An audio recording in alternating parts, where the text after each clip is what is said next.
गुरुजी, दुख और सुख दोनों ही माया के रूप हैं, लेकिन श्री राधा कृष्ण परम तत्व की प्राप्ति के लिए दुख अनुकूल है या सुख? यदि लगातार दुख जीवन में रहे तो उसको सहने की रह ही क्षमता नहीं और सकता, रह ही नहीं सकता। नित्य दुख कैसे रह सकता है? अनित्य है, वो नाशवान है।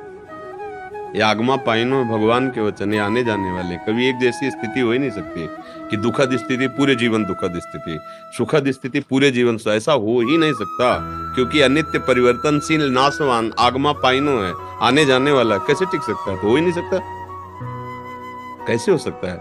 किसी एक का नाम बताओ, पूरा जन्म से लेकर मृत्यु तक उसने दुख ही भोगा, सुख मिला ही नहीं। क्योंकि बना ही शरीर दो कर्मों से है, शुभ और अशुभ कर्मों से मिश्रित बना है। तो शुभ का फल सुख आएगा, सांसारिक सुख, और अशुभ का फल दुख आएगा। शुभ और अशुभ दोनों से परे हो जाना, ये भजन मार्ग है, ये अध्यात्म मार्ग है, जो दोनों को मिटाकर एक रस परमानंदमय स्थिति रखता है। सुख दुख का कोई प्रभाव न पड़े, उसे अध्यात्म मार्ग कहते हैं। अब बताओ किसको बराबर दुख मिल रहा है?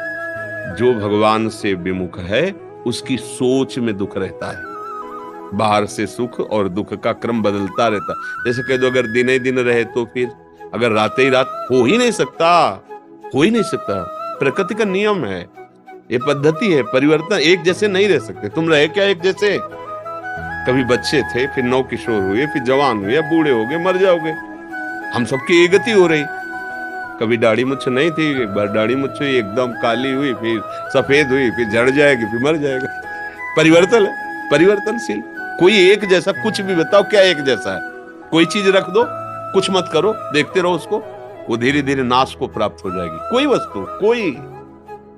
फिर आपका प्रश्न कैसे बनता है कि अगर किसी को बराबर दुख ही मिलता रहे, तो पहले प्रश्न ही गलत है। बराबर हो ही नहीं सकता ऐसा। एक रस तो भगवत स्थिति होती है, जो रे सदा ज्ञान एक रस, तो ईश्वर जीव भेद कहो कश।